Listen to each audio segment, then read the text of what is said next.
Ridge Family RV of Memphis, Indiana, and the worst time of year is coming up for RV owners, and that's going to be wintertime. So today we're going to talk about a few of the accessories that you're going to need for your RV to winterize and keep your RV safe throughout the upcoming months. So you have a few different types of water pumps and systems to winterize a unit.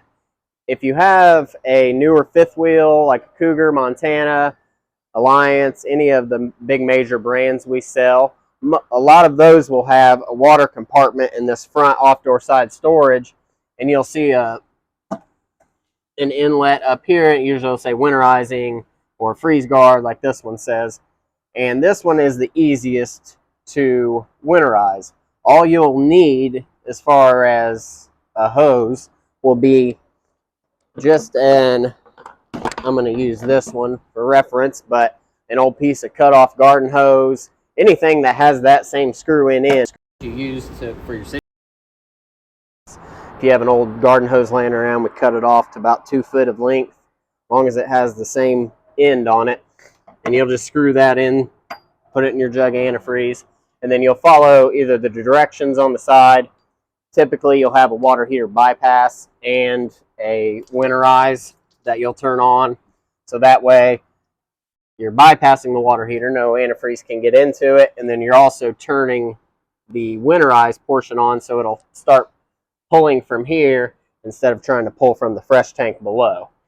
So that's if you have a fifth wheel. Very few travel trailers have that system. If you do not have a system like this, your next option is going to be, you want to find your water pump inside your unit. And one of the 2-3 ways you can do it is turn the pump on for a second and listen for it. Typically, you'll be able to hear it, and it's always behind a false wall or a panel somewhere in the camper. A lot of times they're up in the front. If you have a front bed to the left of the bed, sometimes they're under the kitchen sink. You'll just have to kind of look. A reference place is wherever the fresh tank fill is it's typically in that general area on the inside. Sometimes the panel in the front storage comes down if it's right there, and you can gain access to the water pump itself. Now when you get there, you're going to see one of 2 water pumps depending on the manufacturer of the unit. We'll start with the flow jets and how their style is. You're going to see the pump, and it'll have 2 blue locking tabs on it like this. And you'll have your hoses going into it like that.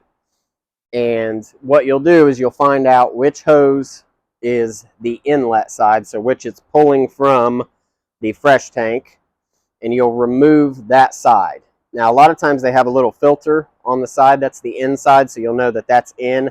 Another way to tell if yours don't have a filter is typically it'll only have one line that comes up and goes to this side, as opposed to this side it comes out and it'll go to multiple lines, usually right there in that same area. So you can kind of tell that this is the side you need to be removing. And all you'll do is you'll pull that blue tab out, you'll unhook this hose, it just pulls right out. And what you have to do is you'll have to get this hose from an RV dealer, or you can probably order the ends online and make your own 1/2-inch hose. But we sell these. We'll have them in the store in the next week or so, and we can get one, and this will be all you need more than likely. So once you do that, you'll just replace the hose that you undid.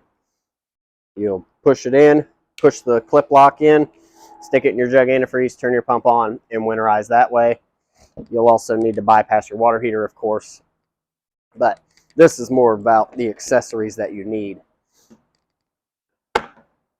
If you look in there and you find a pump that looks like this that has screw-on style fittings, a lot of times they'll also have a little water filter, and that end is just a standard 1/2-inch end, and you can either find the same hose, you can order a winterizing hose, get one from an RV dealer, then it'll do the same thing. If it does have a filter, I usually like to leave the filter on and take the end off that screws into the filter, and screw that on, put that in your jug antifreeze, and winterize from there. So those are the two pumps that you're going to see 99% of the time. I can't think of any other fittings like this. There are some manufacturers who will use the screw-on style pumps, the SureFlows, and they will already have a winterizing kit attached from the manufacturer, and it'll be, the hose comes in and then it'll have a blank hose back there that just goes to nothing. So if you get to your pump and you find a hose that just has a blank end cut off, follow the end of it and it'll go down to a valve. You can turn that valve, stick that in your jug antifreeze, and it'll pull from there. And if you do have one of these SureFlow pumps, you can pick up a winterizing kit. You don't have to do this, but this is something that you install, and then every year you don't have to unscrew the hose. All you have to do is stick that in your jug antifreeze, turn the valve, and it'll start pulling from there instead of in the tank. The only last accessory you'll need, so we'll start off, you'll need one of two hoses. You'll either need the screw-on style or the clip-in style, or you would need the cut-off garden hose style if you have a fifth wheel. But